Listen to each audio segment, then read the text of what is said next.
The following was recorded in front of a live studio audience at the Studio 21 Podcast Cafe.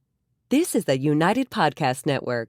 The following program is closed captioned for the thinking impaired. By tomorrow, I will rule the world! You think he's gone? He's not gone. That's the whole point. He's never gone. Is this some radical new therapy? You see? Well, I must have not been paying attention when you were just talking to me. Do you think that you could repeat the question? And I listened more attentively. There must have been something in all of that nothing that wasn't quite so easy to see. And I must have missed something when you were just talking to me. I must have not been paying attention when you were busy slamming the door. I guess the things that pass for affection ain't the same as they were before. There must Alrighty. have been something in all of that nothing that dropped me like a stone to the floor. I guess we'll get this show on the road, huh? And I must have missed Let's do it. when you were just slamming the door.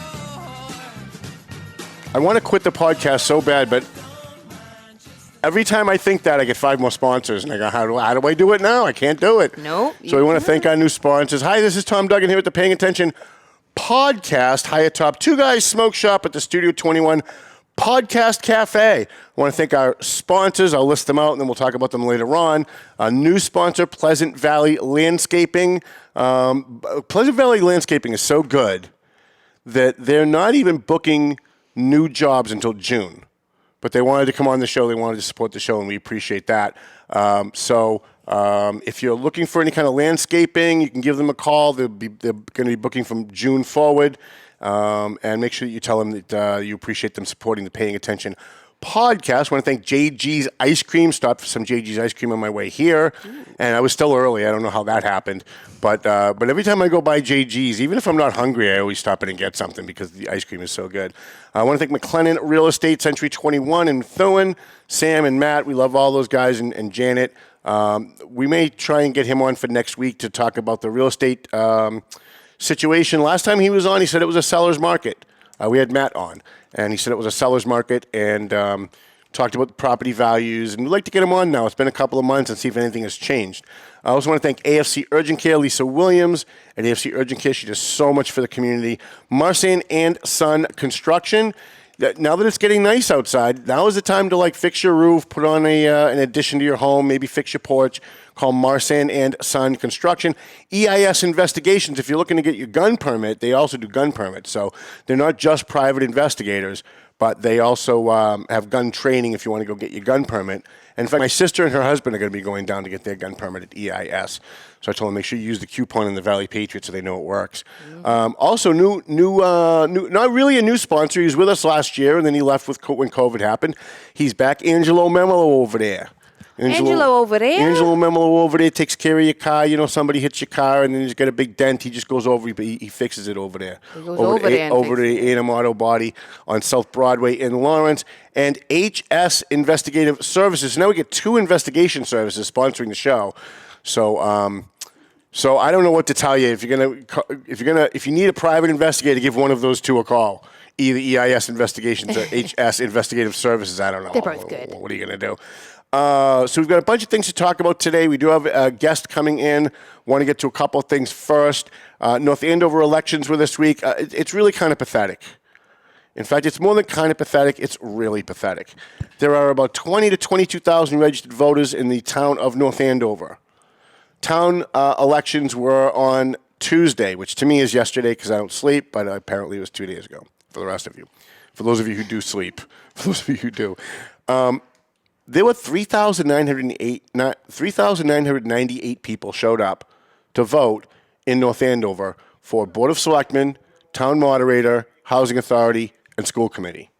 3,998 out of 20 to 22,000 registered voters. That's just pathetic. We are losing our democracy at the local level.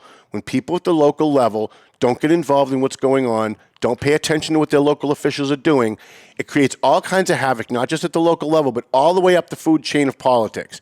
Because the people who are elected to your school board and your board of selectmen or your city council, that's the farm team of people 5 to 10 years from now that will be running for Congress, running for state rep, running for governor, running for state senator. And if you're not paying attention at this local level, then the people who get elected know that. Look, Richard Valancourt, Dick Valancourt won re-election. Janice Phillips also won election to the Board of Selectmen in North Andover. They see it. They look at these numbers, and you know what it tells them? It tells them you don't give a shit. That's what it tells them. It tells them they can do anything they want. And I'm not saying that any of the elected officials in North Andover are bad. I'm not saying that. But I'm just saying in any community, and let's use North Andover just as the example, they look at these numbers and they see, wow, less than 15% of the people bothered to vote in a local. We can do whatever we want. Who's going to complain? 15% of the people showed up, and the majority of them voted for the winner. So what do we have to worry about? We can literally do whatever we want. There's a big scandal that has erupted. We talked about it a little bit on the show. We're going to talk about it a lot next week about the former North Andover town manager, Andrew Mailer. And I was sent a bunch of documents. As I was going through them, took me about a week to kind of get to it because I'm pretty busy. And as I started going through them, I got an email from somebody, the person who sent them to me, saying, I know we promised you the exclusive on this, but I understand that North Andover Patch is looking to do a hit piece on what we're doing and on us personally. And so they posted all of the information on North Andover Community Sound Off, I think it's called, North Andover Community. You'll find it on Facebook. It's North Andover Community and North Andover Community Sound Off. And they posted all of the documents of how Andrew Mailer tried to get a police car, how he spent $3,000 or $4,000 to try and put blue lights on the car so he could pull people over. He's a town manager. He's not a cop, right? How he wanted an untraceable license plate. Now, like the only time there's an untraceable, and I can tell you this because I've spent years on the streets of Lawrence chasing crime calls.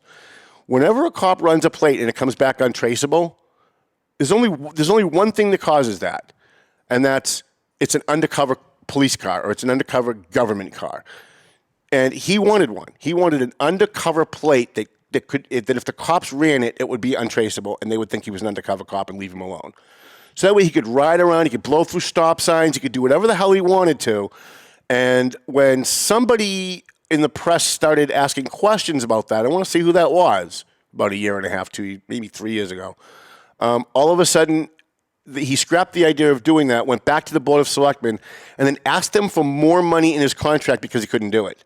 And the Board of Selectmen said yes. And you know why they said yes? Because you guys don't care. Because you guys don't pay attention. And when stuff like this comes up, when somebody's abusing their authority, and then they're trying to hide it, they're trying to cover it up, local officials look at their base vote, and they look at how many people turn out, and then they make their decision as to whether or not they're going to go along with something bad or not. And I can tell you that because I know a lot of these people. They're all politicians. They all talk to me. Most of them are pretty scummy as human beings. Most of them are pretty good politicians, but most of them as human beings, they're just not really good people for the most part. And there's a lot more coming up, too, on Andrew Mailer as far as his ties to Merrimack College and some of the stuff that was going on. So we will talk about that. But I just wanted to, and we saw this in Methuen, not in the last mayor's race. They had a really big turnout in the last Methuen mayor's race. But the race before that where you had city council, school committee, mayor, when Jim Jajuga got elected, you had like a 12% turnout. And that's pathetic. In Lawrence, you're lucky you get an 8% turnout.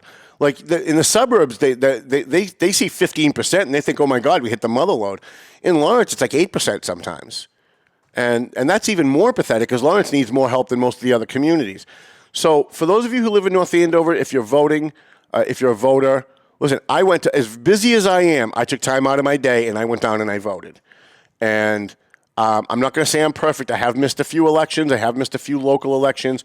But I go out of my way to try and make it to the election if I can.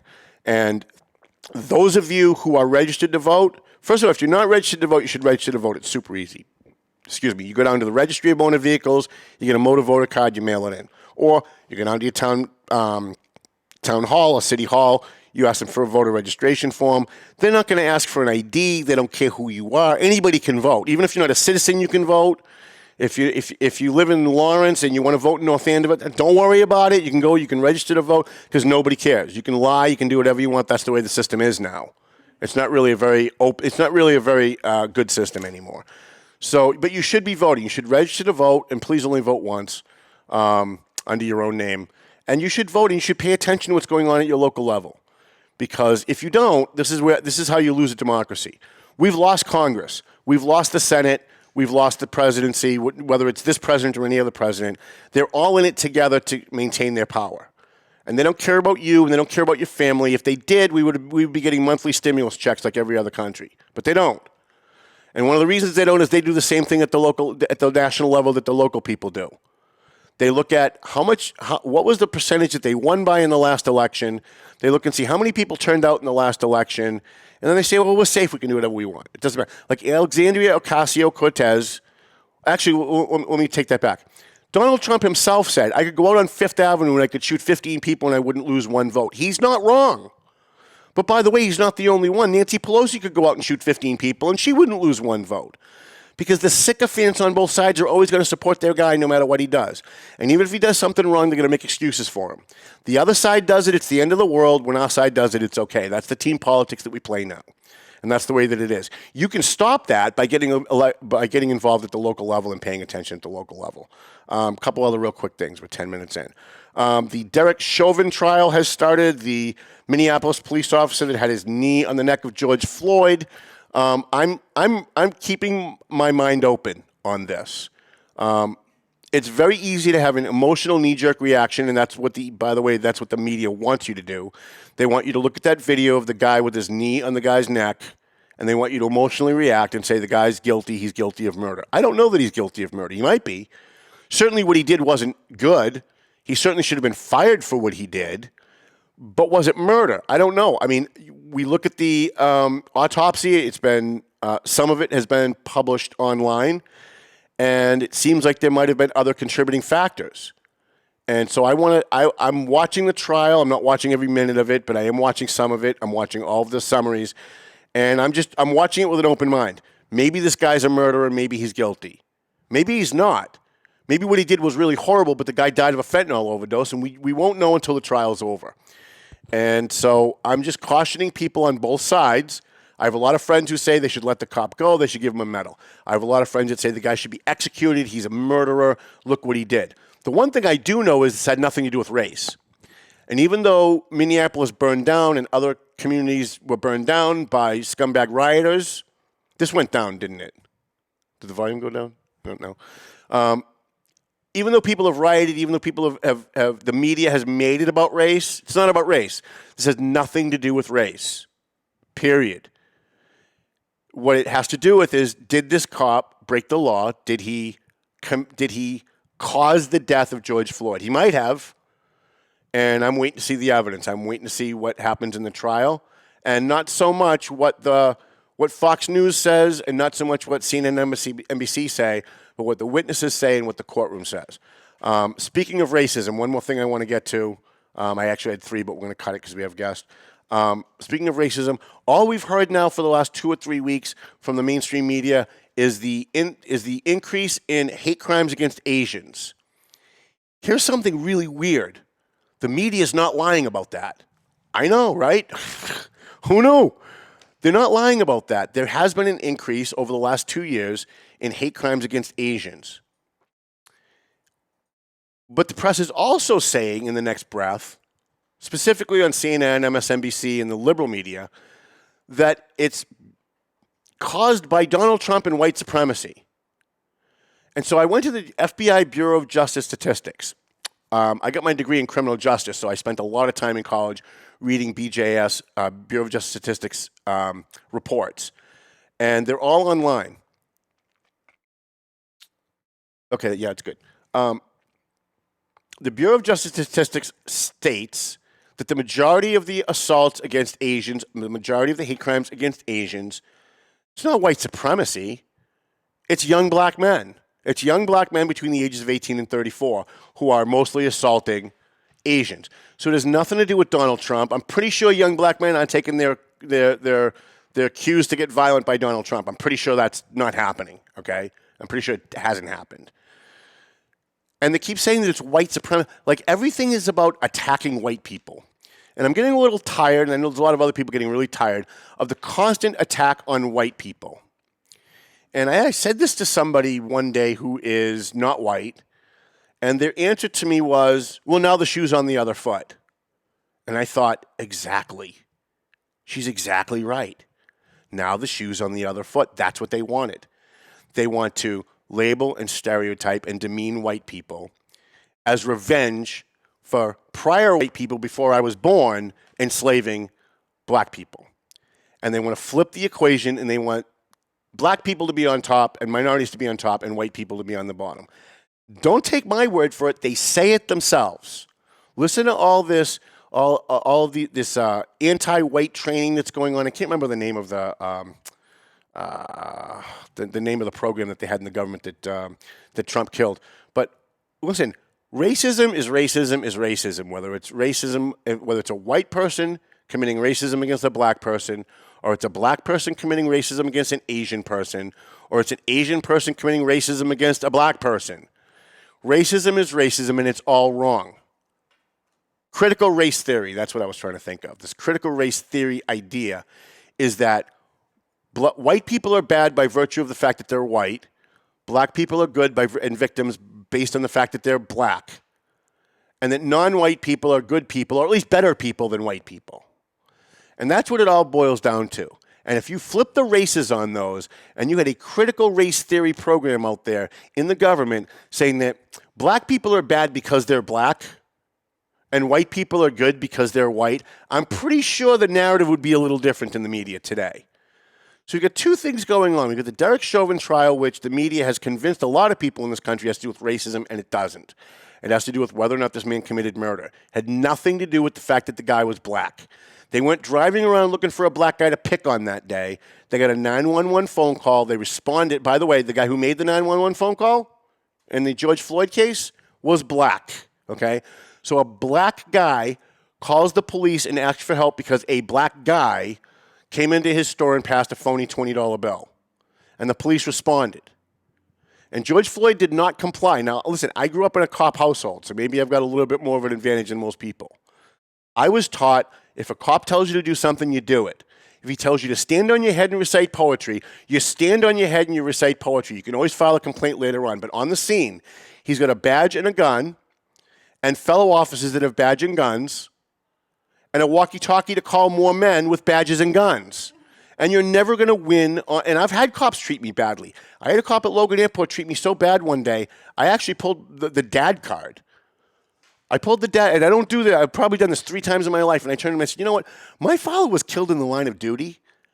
And it's probably because of people like you who treat cops who treat the public like shit and give the public the feeling that all cops act like you, that all cops are bad. So the next time someone like me who gets treated badly by a cop like you, if I wasn't who I was, next time a cop pulled me over, I'd probably have an attitude, right? And I probably wouldn't comply if I wasn't Tom Duggan who grew up in a cop household after you treated me like crap. And the guy just didn't care. Look, there are bad cops out there. There are bad podcast hosts out there. There are bad doctors. There are bad waitresses. There are bad janitors. What's funny is that the people who keep saying that labeling and stereotyping is bad are the same people who say all the cops are bad, all the cops are racist because of maybe 1 or 2 guys that do something wrong. And then they want to make it systemic racism. There's nothing systemically racist about policing. You want to talk about systemic racism? Look at your public school system. And we did a whole show on that, so go back and you can look at the show. In Methuen, rainbows and unicorns in Methuen. Everybody loves everybody. All the city councilors are now getting along. Everyone loves each other. They get together and they sing Kumbaya at the beginning of the meeting before they go live. Because Tom Duggan's no longer a problem now. Tom Duggan's not there to cause problems now, so Methuen is running perfectly. There are no more problems in Methuen because I'm gone, right? Tom Duggan's not around anymore. So that's it. Methuen, best community in the Merrimack Valley. Everyone gets along. Everything's perfect. In fact, your taxes are probably going to go down next year because because of that. All right. So with me today, I have Janet Aldrich. Been spending the last 15 minutes before we started the show trying to figure out why.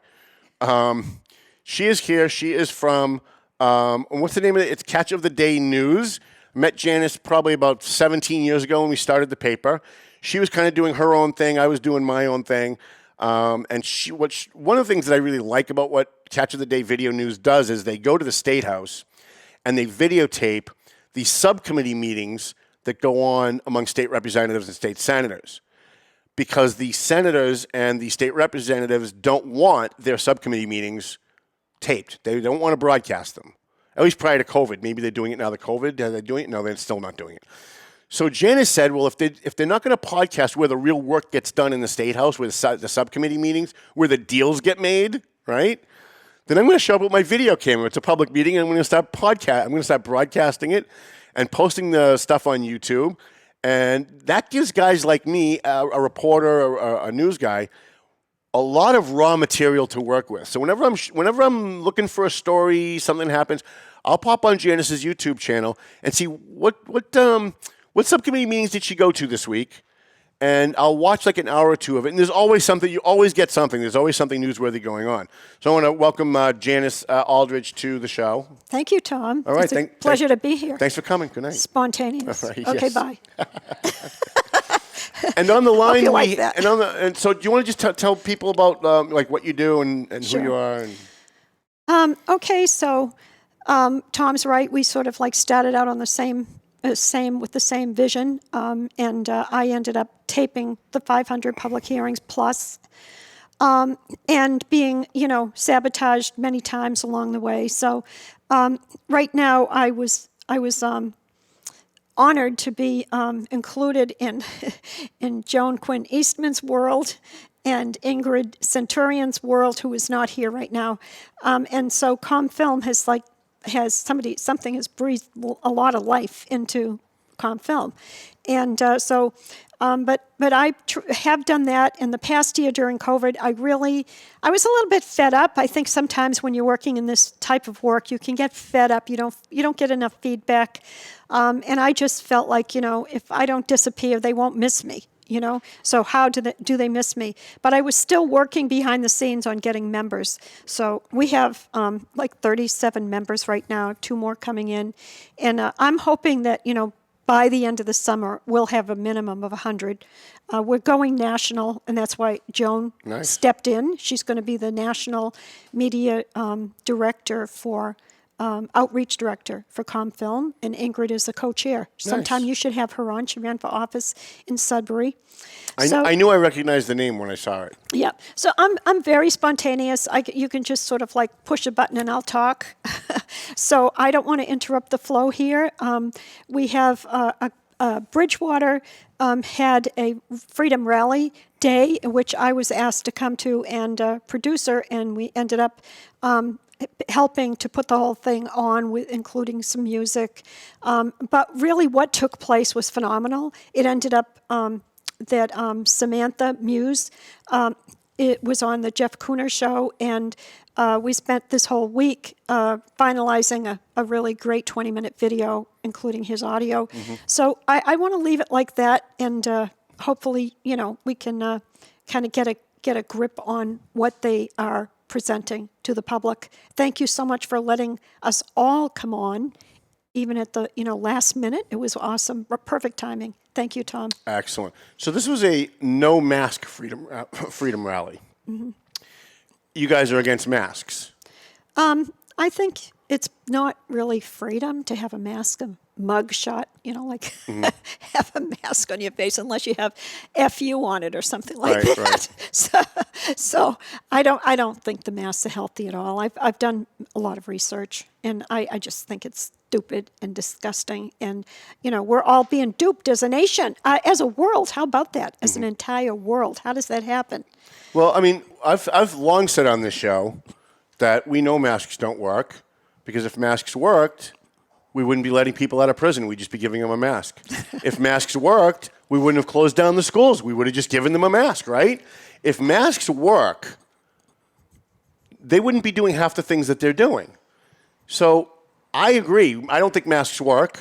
I think the one thing that does work when it comes to COVID is social distancing. I'm a big fan of social distancing, right? Because now when I go out in the world, people see me, and normally they'd be like, hey, Tom, they'd want to come over and talk to me. But now because of COVID, everybody's kind of like, they're walking like around my path of wherever it is that I'm heading to, which I love. You now have a space you own. Right, right. So I'm not a big fan of masks. We know that they don't work. We know that we've been lied to. And another red flag for people who don't believe what we're saying about masks not working, they're now telling us even if you get a vaccine, you need to wear a mask. So, and I'm not going to start calling them obedience masks. Really, they just even you look at Joe Biden. Well, think about this. Joe Biden's president of the United States. He's been vaccinated. He's not going to get the virus. He's not going to transmit the virus. He's still walking around with a mask. You know why? Because he wants everybody else to wear a mask. He wants you to be obedient, and he's trying to lead by example. He wants you to be obedient. He's going to lead by example. And, at the very beginning, I thought, even if it just helps a little bit, wear a mask. Like last March, April, May, I was with everybody. I was like, look, I don't think it works, but I'm going to do it anyway. I have a scarf that I wear instead of a mask, and I'll do it. But by the time June and July came rolling around, we had enough evidence to know that the masks just weren't working. They're not working because it's not an RNA vaccine. It's an mRNA and not a regular vaccine. Right. It doesn't it's attaching to the wrong thing. Right. So that's why everyone still has to have a mask, because it has accomplished nothing, this vaccine, except vaccinate everyone. So anyway, can we... we have two guests up, and I'm going to take the one on the left. Samantha? My left. Is that which one is on the left? Do we know? They're both up there, so Samantha's... Yeah, okay. So Samantha's on the left. Yeah. Samantha, introduce yourself. Tell us who you are. Hi, thanks for having me on. My name is Samantha Muise. I am the owner of the Drop Spot in Bridgewater. We are a drop-in childcare program for all intents and purposes. But I hooked up with Joan and Janet to run this, event in Bridgewater, and basically we're going to have many more of them in the future. But this is kind of our first one. Where I wouldn't say that we are totally anti-mask, or at least I'm not. I'm pro freedom, pro-choice. I think everyone should have the choice to make their own medical decisions. So I'm not going to tell anyone not to wear a mask. And the event certainly wasn't no masks. It was whatever anybody's comfortable with. Some people feel more comfortable wearing one, but the event was outside. And so most of us felt pretty comfortable just being outside in the fresh air and not wearing a mask. But if someone felt that they needed one, we absolutely would welcome them with a mask on too. So I'm okay with I go to Borelli's Deli, okay? The best deli in the Merrimack Valley. And the owner of Borelli's Deli, Don Smerglio, has a sign outside that says, please wear a mask when you come in. So it's not the government telling me to do it. So I'll run back to my car, I'll get my scarf, I'll put my scarf on to go in out of respect for him, because I want to be a patron of his business. He sponsors the show. We've always gotten our meats there even when he didn't sponsor the show. I always like to help small businesses that do things in the community for other people. So I want to give him my money. I want to give him my business. And it's not the government telling me I have to. So even though I don't like it, I go back to the car, I put the scarf on, and I go in. What I have a problem with is the government telling us that we have to do it. And I think that's my issue. Do you guys have any? You guys don't have any problem with private businesses requiring it? Anybody? No. So I have a business. We have not masked we're a daycare, so we haven't masked the children. And we haven't had any spread or anything like that within our building. But I also leave it up to the patrons here, whether or not they're going to use it when they come in. So our families just know that it's up to them. Some families wear them, some don't. I really think that it should be, up to each individual person. If somebody owns a small business and wants to, enforce mask wearing, I think that's fine. I feel like for myself, I'm much more likely to wear it in a small business than in a larger corporation. I feel that, one of my biggest complaints is the wealth transfer from small business to large corporation that occurred during COVID. So my thing is like, Walmart and Home Depot and things like that didn't really have to follow any restrictions. They didn't have to shut down. I feel that it's kind of picking and choosing where we are enforcing these regulations. I don't feel that the masks are working, but I am much more likely to utilize a small business and wear the mask to go into the small business than I would be in like a larger corporation that's enforcing them. Yeah. No, Okay, Tom, I'm sorry. I have to interrupt this broadcast Okay. with a news This flash. is Sure. Joan. Did you hear the news? Look, did you hear the news? Take it off. It's over. No more masks. No more restrictions. It's all gone. It's done. It's finished. States are opening up. Nobody has to comply anymore. Did you hear that headline? No, I didn't. Where was that headline from? April Fools. Oh boy. Oh, It's that's a wishful bad thinking. joke, John. Bad. Joan. I was a little skeptical when you started because I'm like, there's no way a guy like Charlie. I mean, I love Charlie Baker. I'm probably one of the few guys left that support him, but there's no way Charlie Baker's doing that for sure. Well, here's the thing. The freedom event was to celebrate freedom. You're free to wear a mask. You're free not to wear a mask. Right. And as one person on the Cooner show said, I'll wear a mask when I want to, not when the government tells me to. Mm-hmm. And you say you want to respect the business owners. Well, I'll bet you 99.99% of the business owners do not want to have these restrictions or have to enforce masks, but they've got the pressure of the government on Right. them, threatening to shut down their business if they don't. And fine them. Well, I tend to utilize the businesses where I know that the business owners are like-minded and that they don't really enforce the restrictions. So I think we've kind of made a big network of places where we can go and feel comfortable. And that's where I use my business and that's where I use my money. And that's, the free market here is in the United States. We get to pick and choose where we spend our money and what businesses we frequent. And I just make sure that the ones that I frequent are the ones that I'm most comfortable in. Do either of you? I'm sorry. Go ahead. I was just going to say, Tom, listening to your show before we came on, I feel like my head is like a pinball machine with all the lights going off because you triggered so many issues and topics. And I'd love to address every one of them. Now, how long did you say the show was? Is it 10 hours? It's about 11 hours. 11 hours. Okay, we might be able to get to all the topics, but there is a thread through all of these topics, and that is how ill and misinformed the public is to the extent that they feel like they can pull this reverse racism stuff, that they can upend everything that makes America great, that they can believe fake news, that obnoxious protesters can invade a family rally celebrating freedom and think that they have the right to prevent people who are exercising their First Amendment right to free speech and assembling with people listening to it, and that is actually against the law. It's interesting that you say that there is a common thread, and it is the misinformation, and most of it comes from the media and the Democrat Party. And by the way, I'm not a Republican, so this is not a partisan comment, but most of it does come from the Democrat Party, and the media is nothing more than a mouthpiece, with very few exceptions, for the Democrat Party. And so, if the Democrat Party tomorrow are advocating blowing up schools with children in them, CNN would come out and find a way to say that if you were against that, you were racist. To spin that positive. Exactly. And that is the common theme through all of the behavior that we're discussing and what we faced at the Freedom Rally, is that people feel so entitled because of their misinformation. And the irony of it, Tom, is that what they're saying and what they say they stand for and what they say they're fighting for and what makes them feel so entitled to be so obnoxious and behave like thugs, like common thugs. There was no excuse for that behavior, is that they truly believe that what they have been misinformed about is the truth. And at one point in the course of the day, which was a 6-hour event with more than 20 speakers and a 7-piece band, thanks to Janet Aldrich and Film and John Abrahamson, was that I pulled them aside and said, this is so great that you are exercising your First Amendment right, but you really should look into what you think you believe in, because I believe you are misinformed. And I meant that very genuinely and very sincerely.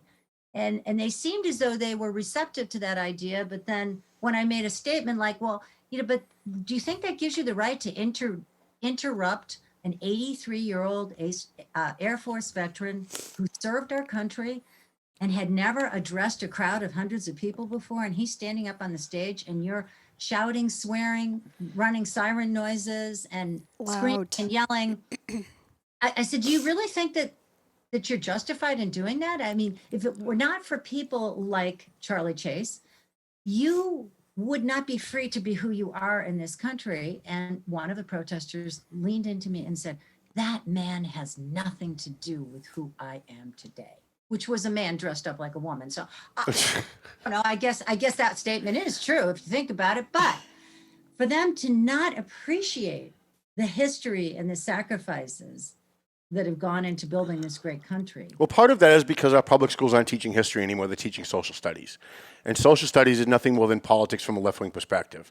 And Right. I know I sat on the school committee in Lawrence for 3 years, and that was back in the 90s, and I was horrified by what was going on then. I see what's going on now, and it's tenfold. It's just so awful. We don't want indoctrination.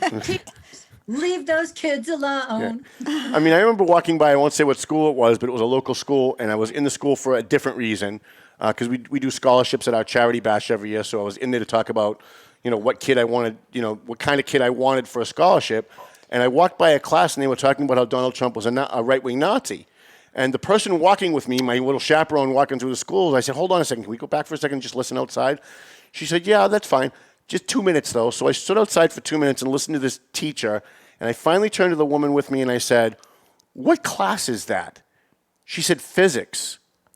Physics! So these kids are getting it in math class, they're getting it in every class, they're being indoctrinated by their schools, and that's where it comes from. These kids have no idea what the Constitution is, and I see it all the time when I take a picture of somebody in an accident or a shooting and I publish it online. I get all these kids from Lawrence High School mostly come on my page and attack me for not getting permission of the family before posting the photo. And I'm like, you're like 16 years old and you're in Lawrence High School and you don't know what the First Amendment is? Like, you should go back to school tomorrow and slap your teachers for ill-educating you. Absolutely outrageous. Yeah, most of these kids have no idea.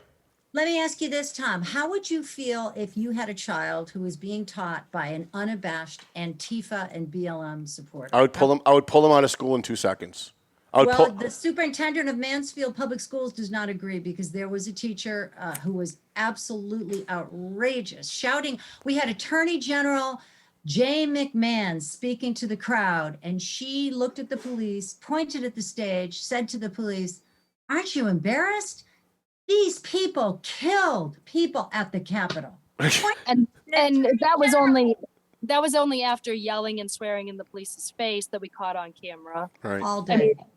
All day. And then Mansfield, when receiving complaints from parents who were outraged by what they saw, the Mansfield school, they supported the teacher and backed the teacher. And she was brazen enough to go onto our page and say that my school supports what I do, and then we found out that some of the school committee members and the superintendent, I believe, is a BLM supporter and is very much in support of what this teacher is doing on her weekends, and it's out of control. I just wonder if that teacher was a member of the neo-Nazi party, or even something a little bit, something a little closer to the middle, like the Proud Boys. I wonder how quickly that teacher would have his job, because I'm pretty sure that guy would be gone the next day. It's the same point you were making earlier about the reverse racism thing. Things are unacceptable. And the interesting thing is, I'm sure that this superintendent feels very justified in her position, but it's because she's watching the wrong news sources. Right. She's seeing the news. She believes what she's saying. She does think that every single one of the more than 1 million people that were in the Capitol that day, that they're all killers. Are you kidding me? I had firsthand accounts from 3 different people who have been there. They said the whole day was peaceful and joyful and everyone was very positive. And as soon as they approached the Capitol, they started noticing strange things like people hanging off of telephone poles and them opening gates and pushing through. And they said the vibration changed immediately to one that was hostile, and they were infiltrated with people who were dressed in Trump gear, but obviously were not behaving like the rest of them. So it was a very well orchestrated and very calculated attack. And innocent people who were there,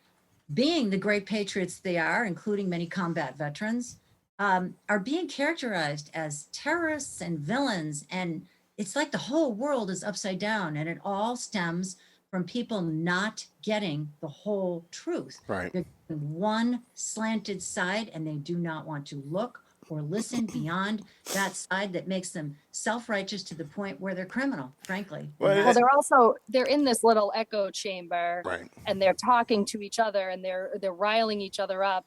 And we saw it. We intercepted some communication prior to our event, so we knew that there was going to be a little bit of hostility at the event. Which luckily we did, because we were able to have a lot of police officers there at the event to help keep the peace. But we intercepted stuff that was just like verging on delusional. They went from like, we're having a rally, to it's about freedom.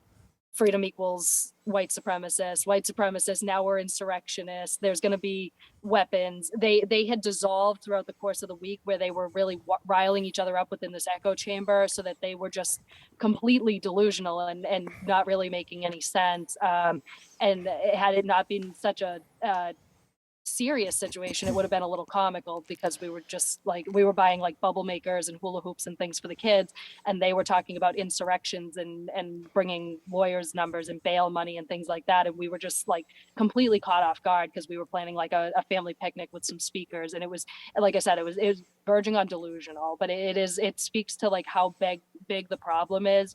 And what's really going on inside people's heads right now, that it was really outrageous.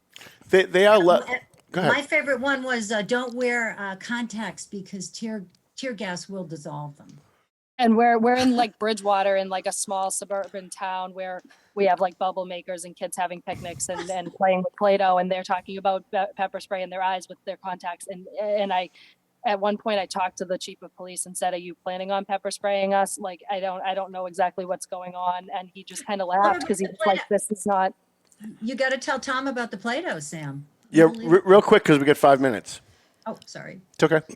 I thought we had 11 hours. Come on. I'd like This to. is the wrong day to be asking that question. I'd like to have you give your website where that video could be seen. Sure. For anyone watching the show. Sure. It's you can be seen on YouTube through Blues Movers, and it can also be seen through Facebook at We the People We Too. That's We the People We Too, as in we too will not be silenced. We too will not have our rights taken away. And is there a hashtag in there? You can get it either way. Okay.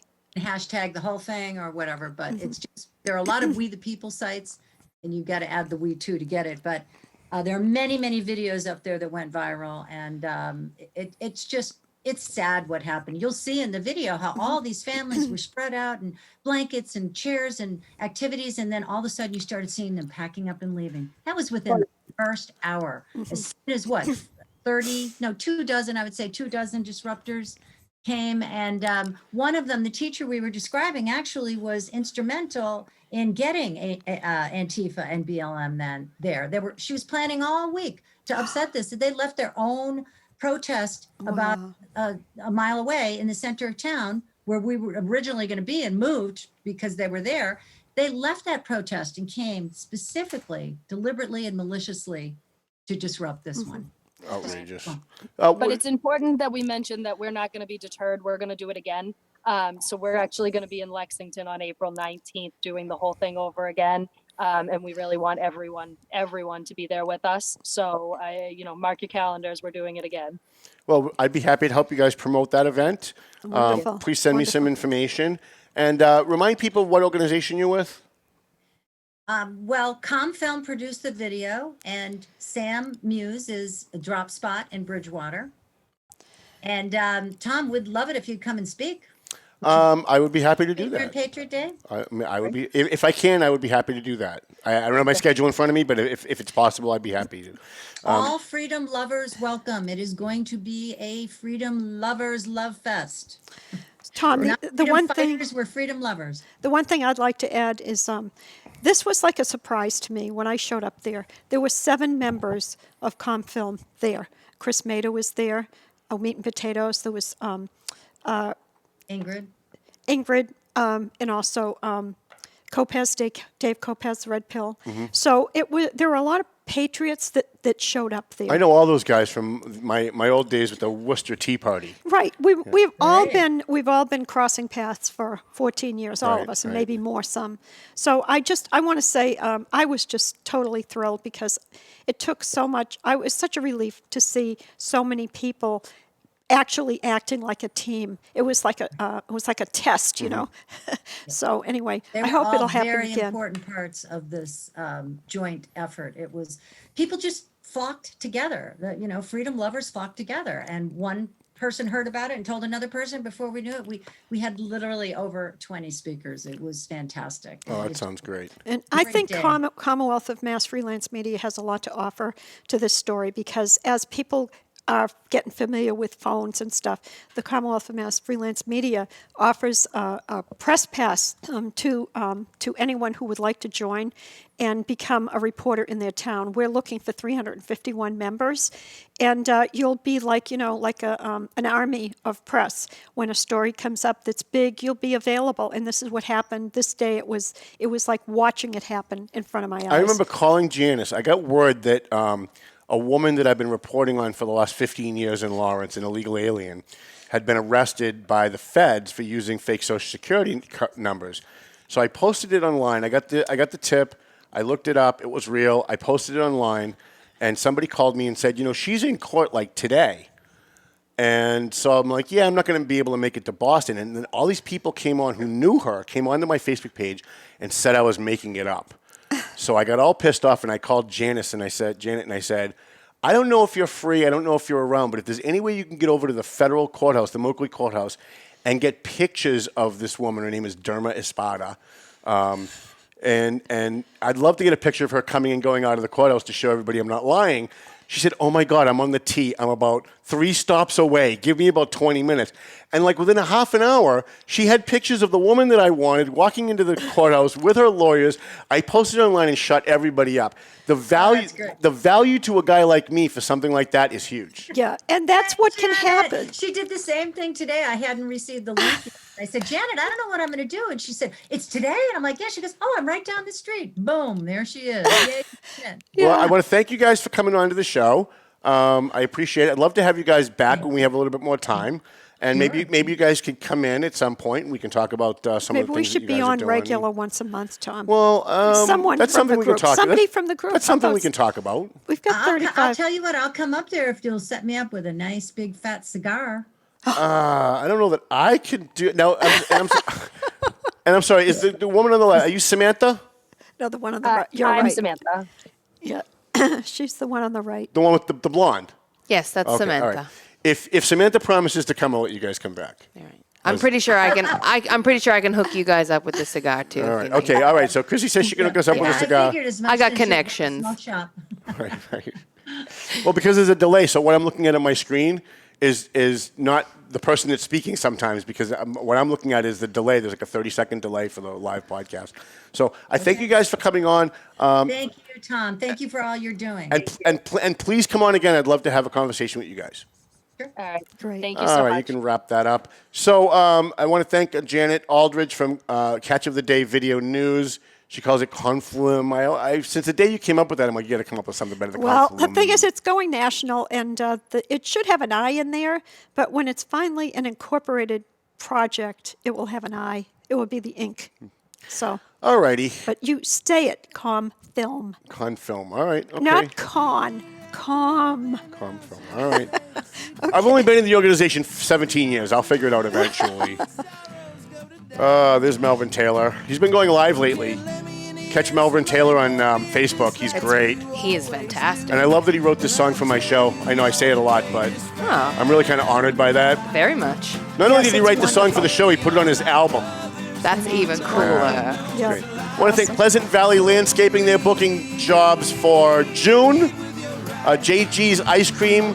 McLennan Real Estate. Century 21 in Methuen. AFC Urgent Care. Methuen in North Andover. Marsan and Son Construction. EIS Investigations. Borelli's Deli. Angelo Memolo over there at A&M Auto Body in St. Lawrence. Over there. And HS Investigative Services. I will see you guys next week. Because Melvin Taylor says we got to go home. We gotta go. So go home already.